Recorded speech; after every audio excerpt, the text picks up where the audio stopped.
Siapa yang suka bertemu Allah, maka Allah juga suka bertemunya. Suka bertemu Allah maksud orang yang tak takut mati.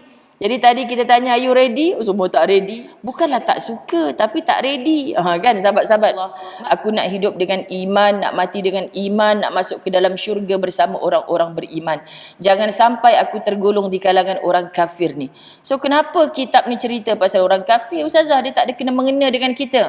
Sebab kita selalu mengaku Islam tapi minta maaf sebut perangai tak ubah seperti perangai orang kafir. Orang kafir adalah orang yang tak beriman. Kalau lisan kita, hati kita mengakui Allah tu adalah Tuhan kita, apa saja yang Allah perintahkan terus buat. Jangan banyak alasan, jangan banyak cakap, jangan bertapi, jangan bernanti. Pasal apa hang duk buat ni? Pasal Allah suruh. Pasal apa hang duk buat ni? Pasal Nabi suka. Itu je matlamat hidup kita, sahabat-sahabat dirahmati Allah. Sebab di sana dia berperang dengan nafsu. Nafsu akan fokus kepada benda yang Allah dan Nabi tak suka. Maka sikapnya orang kafir, suka hati dia lah nak buat apa pun. Halal ke, haram ke, arak ke, judi ke, suka hatilah. Sebab apa? Sebab asal masyuk saja, asal menguntungkan hal dunia, buat. Tapi kita banyaklah susahlah jadi orang Islam ni Ustazah. Susah kat mana? Dekat dunia ni kita memang disuruh berpenat-penat dan dunia ibarat penjara bagi orang beriman. Kalau kita rasa dunia ni macam syurga, macam mana kamu nak rasa syurga yang selama-lamanya bila kamu pulang ke kampung akhirat nanti? So beritahu dengan anak-anak muda kita, hidup ni bukan sembrono saja. Bukan suka-sukanya kita saja, tapi mengikut suka-sukanya Allah Subhanahu Wa Taala, mengikut sukanya Rasul Sallallahu Alaihi Wasallam. Jadi bukan kata tapi kawan kakak tu boleh je buat ibu, apa mak dia sporting tak halang pun. Contoh kan. Sebab kita nak bezakan diri kita dengan dia. Kawan kakak tu bukan orang kafir, tapi mak dia tak kisah halal dan haram. Ayah dia tak pernah kisah, sahabat-sahabat dirahmati Allah. Untunglah kamu dapat ibu dan ayah yang sangat kisah dengan agama kamu. Ini yang kita nak bandingkan. Sebab sahabat-sahabat, kita jadi orang yang punya akal. Tak mungkin kita membandingkan buah durian dengan buah apple. Buah nenas dengan buah apa. Tak boleh bandingkan. Kalau nak bandingkan, apple hijau ni rasa dia masam sikit. Apple merah ni rasa dia manis. Kan betul, sahih dah tu. Tapi kalau, Ustazah, kenapa apple ni tak sedap macam durian? Kita pun akan pandang atas bawah, tak bawah, betul ke tidak dia ni? Dia bandingkan durian dengan apple. Memang taklah. Maksud Ustazah, kita tak boleh samakan diri kita dengan orang kafir. Orang kafir memang dia boleh buat suka hati dia saja. Fahamnya sahabat-sahabat? Jadi yang Islam dengan Islam anak kita selalu kata, tapi kenapa jiran tu boleh? Kenapa kawan abang tu boleh? Sebab kita bukan mengkafirkan dia, tapi kita tak nak hidup macam cara hidupnya orang kafir yang hidup ikut suka-sukanya nafsu dia semata. Nanti dia akan lesu, sahabat-sahabat dirahmati Allah, dia sedang berperang dengan Allah. Orang yang berperang dengan Allah, dia tak akan menang. Maka kita nak berlawan dengan siapa? Bukan berlawan dengan Allah dan Rasulullah, tapi kita berlawan, berperang dengan nafsu jahat kita. Mudah-mudahan orang yang mengekang hawa nafsunya, iman dan ilmu sentiasa di atas. Tapi orang yang tak mampu mengekang hawa nafsunya, dia belajar juga. Tapi bila dia rasa syok, dia rasa untung pada diri dia sendiri, suka hati dia belasah, halal ke haram ke tak kisah. Itulah nafsu. Dan orang yang tunduk kepada nafsu, mudah sangat langkah kaki dia untuk terjerumus ke dalam neraka. Na'udzubillah min zalik. Ini konsep yang kita kena ada asas, mudah kita bercerita kepada anak-anak kita. Kalau ikutkan mak pun suka tengok kamu tak payah sembahyang, belajar je dari pagi sampai ke malam. Tapi bukan berapa yang Allah nak tanya nanti nak masuk syurga. Allah nak tanya cukup tak 5 waktu solat anak-anak ibu ni. Macam itulah sahabat-sahabat. Kita baca hadis an Aisyah radhiyallahu anha qalat qala Rasulullah sallallahu alaihi wasallam man ahabba liqa Allah ahabba Allahu liqa'ah wa man kariha liqa Allah kariha Allahu liqa'ah. Qalat Aisyah radhiyallahu anha faqultu ya Nabi Allah akarahiyatul maut fakulluna yakrahul maut faqala Rasulullah sallallahu alaihi wasallam laisa kadzalik walakinnal mu'mina idza busyira bi rahmatillahi wa ridwanihi wa jannatihi ahabba liqa Allah fa ahabba Allahu liqa'ah wa innal kafira idza busyira bi 'adzabillahi wa sakhatihi kariha liqa Allah wa kariha Allahu liqa'ah. Orang kafir benci kematian. Hadisnya panjang. Panjang tu bukan semua kata-kata Nabi. Yang dibolkan gelap dalam kurungan tu sahaja kata-kata Nabi.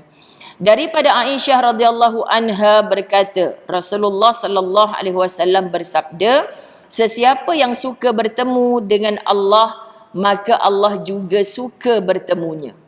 Adakah pertemuan dengan Allah di dunia? Sahabat-sahabat dirahmati Allah, tak mungkin ada. Pertemuan dengan Allah adalah selepas mati, maka menjadi hadiah kelazatan bagi orang beriman apabila dapat bertemu dengan Allah. Dan orang alim lagi beriman, dia tahu mana mungkin boleh bertemu dengan Allah tanpa mati. Sebab tu mereka tak takut mati. Tapi mereka tak pernah berdoa untuk segera mati atau bunuh diri saja supaya segera bertemu dengan Allah. Tak. Kerana ilmu dan iman menyatakan tak boleh ni, haram. Allah tak suka orang yang putus asa, ada masalah sikit minta mati. Ada masalah sikit bunuh diri. Ini bukan sikap orang beriman. Tapi mereka meyakini, orang berilmu, orang beriman dengan hadis Nabi, sesiapa yang suka bertemu Allah, maka Allah juga suka bertemunya. Suka bertemu Allah maksud orang yang tak takut mati. Jadi tadi kita tanya, are you ready? Semua tak ready. Adakah jawapannya tak suka? Dah takut nak cakap Ustazah. Bukanlah tak suka, tapi tak ready. Kan sahabat-sahabat? Maksudnya kita nak sebut persiapan demi persiapan. Hidup je sebagai tanda Allah nak suruh kita buat persiapan. Dan sesiapa yang tidak suka bertemu Allah, maka Allah juga tidak suka bertemunya. Jadi hati-hati. Kalau kita takut sangat nak mati ni, sahabat-sahabat dirahmati Allah, sampai kita takut tu tak buat lagi keputusan.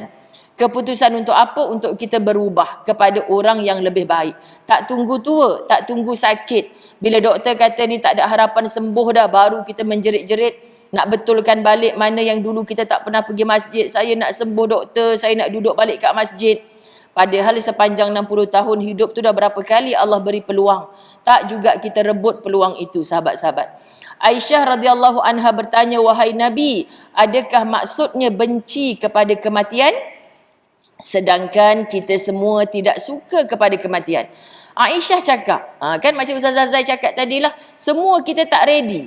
Makna Aisyah pun pernah cakap, sedangkan semua kita tak suka kematian. Siapa yang minta mati? Kenapa orang pergi kerja pagi tadi? Sebab dia mengharapkan penghidupan. Hatta orang nak pergi umrah lah ikut Ustazah kan. Ustazah selalu kata, jangan segan nak tulis wasiat, nak pesan ke anak-anak kalau mak tak balik. Ni pergi ni mungkin mak tak balik ni. Kan sahabat-sahabat dirahmati Allah. Itu antara pesanan-pesanan. Tapi pesan juga ke anak, kalau mak balik nanti kereta mak cala, kena kau. Maknanya ni macam ready nak mati ke tak ready? Kan dia macam nak mati kat sana, sahabat, di bumi barakah. Tapi dia punya ingatan tu masih kepada keduniaan. Itu nampak sangat tak berapa ready lagi. Jadi muslimat dirahmati Allah, Aisyah kata semua kita pun tak suka kepada kematian. Jadi ibarat kita nak kata, oh Aisyah pun kata macam tu, tak pelik lah kita kata macam tu. Tapi tengok persiapan Aisyah.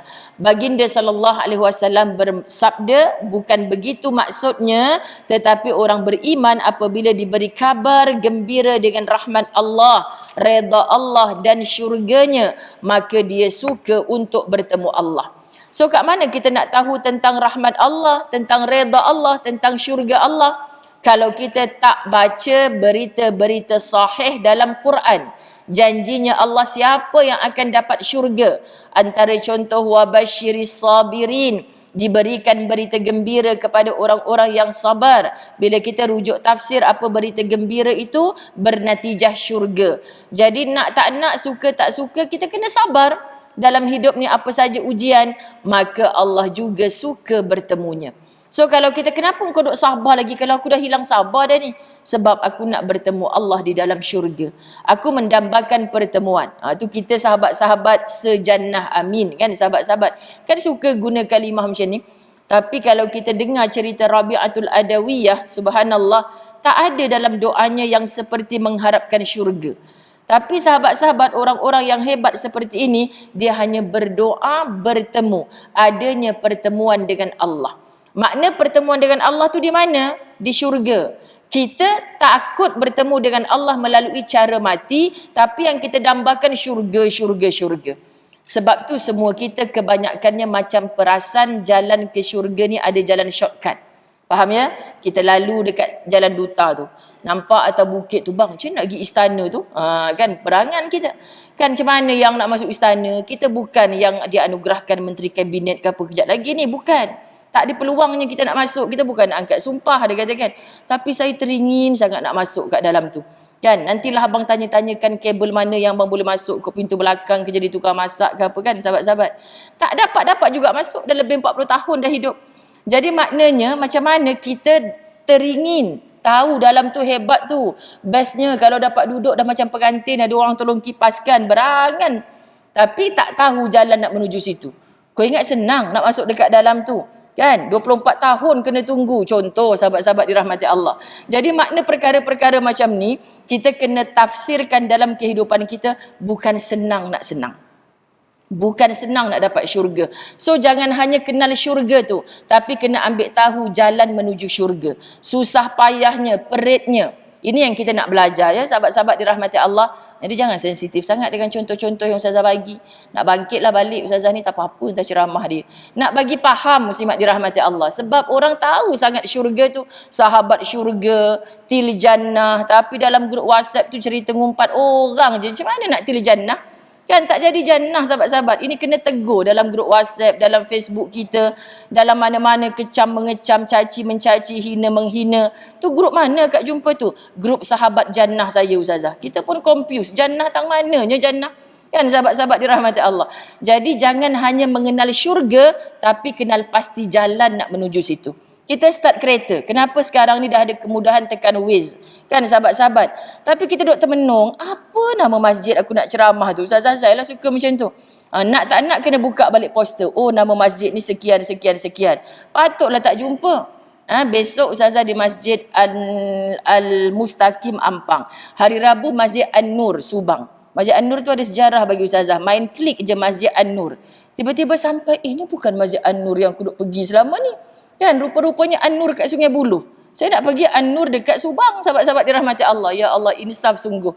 Tadi aku otak ke mana masa duk tekan Masjid An-Nur ni. Tak tengok alamat selepas dia tu. Ya Allah, ini baru cari jalan kat dunia. Ya Allah, ampunkan aku. Macam mana nak cari jalan ke syurga kalau aku main-main dalam hidup ni, ya Allah. Kat situ pun kita dapat pelajaran. Faham tak sahabat-sahabat dirahmati Allah? So tak boleh main-main dalam hidup ni. Sebab hidup ni adalah persiapan untuk menuju mati. Dan selepas mati tak teringin pun di kalangan kita, walau jahat macam mana, nak bernatijah neraka. Semua kita tanyalah orang jahat, perompak engkau nanti kalau mati nak masuk syurga ke neraka? Dia jawab masuk syurga. Merompak. Macam cerita. Sekarang je merompak, nanti saya taubat lah cik. Sedap dia jawab sahabat-sahabat. Kan okeylah cik doakan kau tak mati ketika merompak. Mudah-mudahan sempat bertaubat. Tapi sahabat-sahabat dirahmati Allah, kita kena buat persiapan.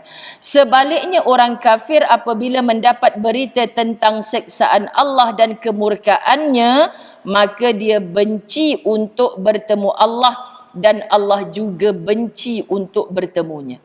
Itu beza orang beriman dengan orang kafir.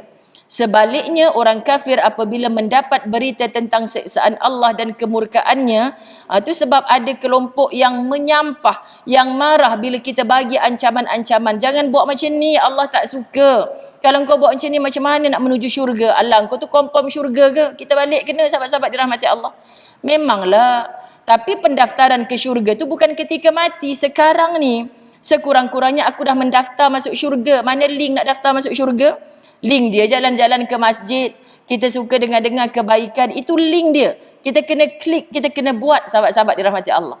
Tapi kalau kita tak kenal jalan-jalan ke situ, subhanallah, main tuhmah, main fitnah, main caci, macam mana kita nak jumpa jalan yang Allah suka ni?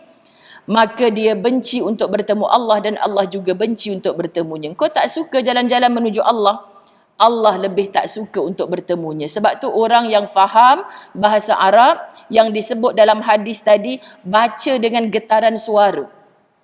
Takut sahabat-sahabat dirahmati Allah, berat kalimah ni. Wa man kariha liqa Allah. Bagi siapa? Man ahabba liqa Allah, ahabballahu liqa'ah. Itu kita sukalah, sebab kita siapa yang suka jumpa Allah, Allah pun suka nak jumpa dengan dia. Tapi bila kita sebut wa man kariha liqa Allah, karihallahu liqa'ah. Siapa yang benci, tak suka nak jumpa dengan Allah, Allah lebih tak suka, lebih benci nak bertemu denganmu. Jadi saya tak benci nak jumpa dengan Allah, Ustazah. Yang kamu tak buat persiapan mati tu adalah tanda kamu tak suka nak bertemu dengan Allah. Sebab tu orang beriman ni hidupnya dia tenang-tenang saja, sahabat dirahmati Allah. Dia berada di atas ke, dia berada di bawah ke, saat dia kaya ke, saat dia miskin ke, tenang-tenang saja. Kenapa? Sebab yang dia pandang adalah saat selepas dia mati, bukan saat hidup ni dia dapat apa. Yang dia tahu ketika hidup ni dia mengusahakan kerana hasil mutlak milik Allah.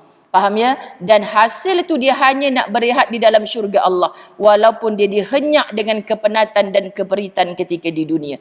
Ini baru hadis dan terjemahannya. Kita stres ke dengar hadis ni, sahabat-sahabat dirahmati Allah? Sebab syarahnya tu panjang lagi. Okay, jadi siapa ada kitab, silakan belik ke belakang. Oh, panjang rupanya syarah hadis ni. Sebab tu bila kita belajar hadis, bukan kita nak baca terjemahannya saja.